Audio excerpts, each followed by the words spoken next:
Good morning, everyone. My name is Wanda Thomas, and I want to welcome you to another episode of the Lattes and Lenses podcast. Today I'm trying to get her last name correct, so the pronunciation of it. It's Cassie Lusawicks. You got it. Fantastic, awesome. And Cassie was an inspiration for me to get season 3 up and running instead of waiting. She's a real estate agent based out in Jenkintown, PA, and she has her own little mini series. And I will let Cassie go from there. Good morning, Cassie. Good morning. How are you? I am doing well. How are you? Great. So the mini series, Meet Mount Airy, kind of started just because with the pandemic and everything going on, and people were locked up in their homes, and businesses were kind of slowing down. And so I thought, I've been seeing so many different innovative business ideas. Like you see the photographers, and I know you did this too, going to people's doors and taking pictures of them on their porches. And I thought that's such a great creative way to grow and, still have your business going while this pandemic is going on and everybody's stuck at home. So I thought, how can I, promote myself? And so then I thought, okay, well, if I did videos, I'm a real estate agent, if I could show people the neighborhood in some way. And then what's more important to a neighborhood than the businesses that are in it? So I thought it also would be beneficial to the other businesses in the neighborhood for me to interview them. And then, people could see that they're still open, what's available to them in this neighborhood should they move here, kind of from the real estate's agent's perspective. And, personally, it's been fun for me to get to know everybody a little bit better and talk to them. And it just kind of, makes the neighborhood a little bit smaller and helps me know more people. And it's something I love and enjoy. Okay. How many episodes are you on your mini series? Let's see how many. I think I have probably about 6 episodes so far. Nice. And is this something you want to continue? Is this just during the pandemic quarantine? I'm just going to do it during the pandemic quarantine. For me at the time, business was slowing down too, and now it's starting to pick back up. So the extra things are just, I don't necessarily have as much time for them. And it was just meant to be kind of like a small little blurb for Mount Airy specifically. I wasn't going to trail out into the different neighborhoods, at least not yet. Okay. Prior to getting started, when Cassie scheduled her time slot for today, I sent her a few questions, and we're just gonna, keep it short and sweet. We're gonna just go over them, and I will let you, if you want to kind of paraphrase, answer in a different way, because I know when you write, which you have a degree in, yeah, and I'll let you explain a little bit more about that. But when you write, sometimes the emotion does not come across the same as if you were speaking to your truth. And the phrase that I hear all the time is your zone of genius. So, you're a Jersey girl. You came here after college. What college did you attend? Kutztown. Nice. Good one. Nice rural area. Yes. Yes. So explain to me quickly.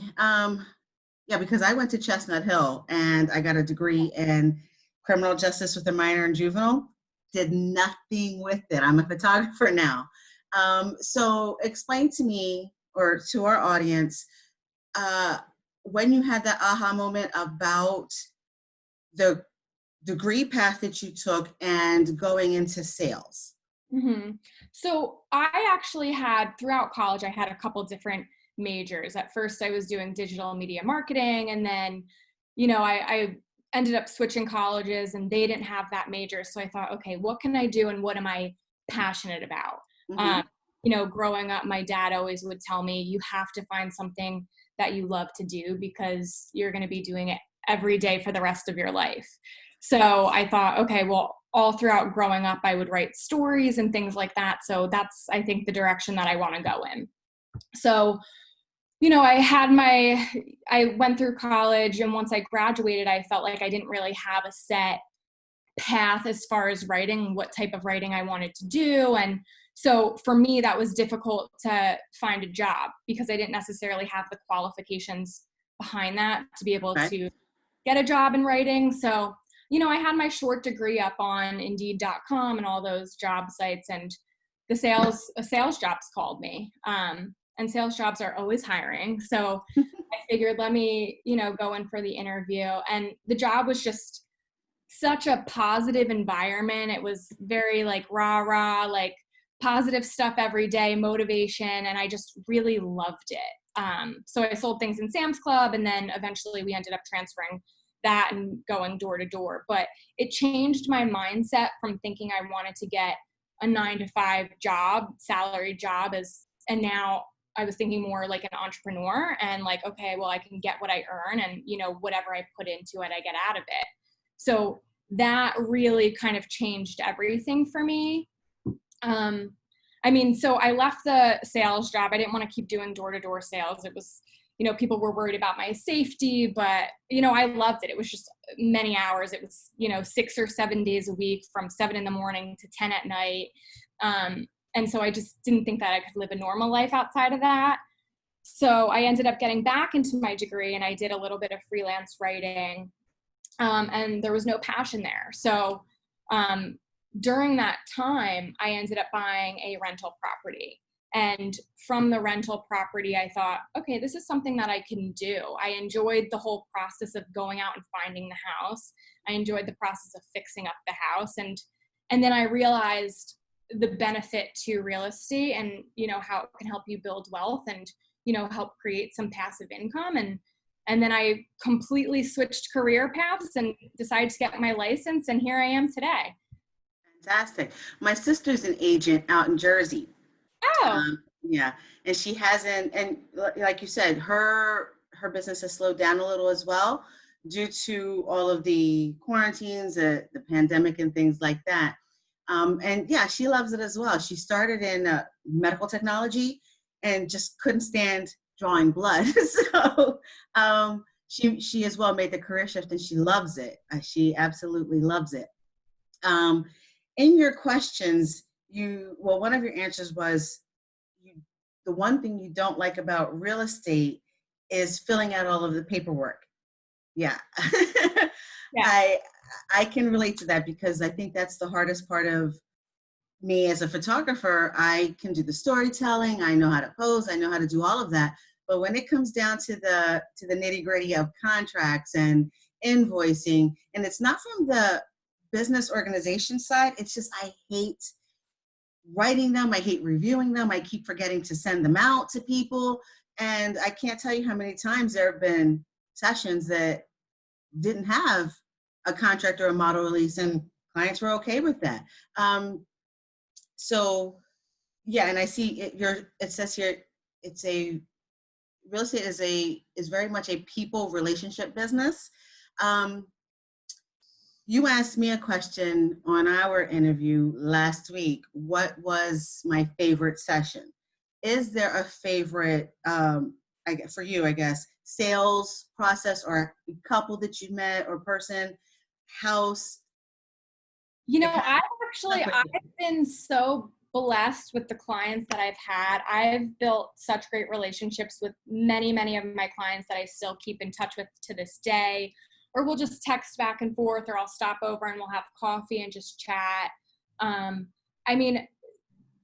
Shopping for homes with somebody, it's almost such an intimate thing because you're finding out their needs and wants and, how they live their life. So, and you're spending a lot of time with somebody and you get to hear those critical conversations that they're having with one another. So a husband and wife talking about, oh, what do we want? What do we need? How much are we going to offer on this? And it's very interesting to kind of see the ins and outs of different people's relationships. So I think it's not surface level with real estate. It's very intimate. So I feel like building relationships in that sense is so easy, and it's just, you're spending a lot of time with somebody, so you get comfortable and it's just fun.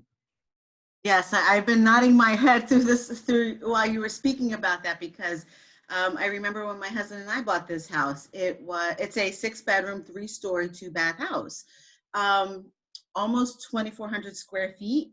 And when we bought it, we didn't have kids. We had sick parents. We had a brother-in-law who was just coming out of a relationship and needed a place to stay quickly. So yeah, we were with our agent, like, no, that's not going to work. That's too small. It's things like finances, like you said. What happens if one of us loses our jobs? Can we afford the mortgage on this? And you discuss that with your agent because you got pre-qualified, so they need to know what budget and price range to put you in. And I remember when we finally closed on this house, our agent went to bat for us. He was fantastic. He said, no, we're going to postpone the closing. And we were first-time home buyers, and we knew enough, but not all of the intricacies of this field to really say, oh, we can walk away from closing because you didn't do the basement as you stated you would. Mm-hmm. So yeah, we still see him too. George, he's out in Southwest Philly, but that's another story for another day. So that being said, what do you have coming up? Anything special? Let's see, what do I have coming up? Well, I have a lot of buyers right now, which, what's going on in PA, I don't know if you've heard, but there's very little inventory. So there's not a lot of houses, but there's a lot of buyers because the interest rates are historically low right now. So I'm trying to get some more listings, and I do have one coming up actually in Feasterville, but they're kind of waiting out to see what happens with the pandemic and see if there's, a second wave and if we're going to be quarantined again. So I think that's kind of like a little bit of a fear in some people's minds. But as far as the buyers, they might be more antsy to buy a house now because if we're expecting another wave and to be quarantined again, people want to be in a home with a yard or more space or like everything that they want. So now when you're looking for a home, you're like, could I stay here 24/7 for months at a time? I mean, it's just a different way of looking at a house. So I'm looking forward to the house coming up in Feasterville, but for right now, I'm just, going, like you're saying, going to bat for your buyers because it is crazy out there. I just heard a story the other day where a home sold for $41,000 over asking price, multiple offers.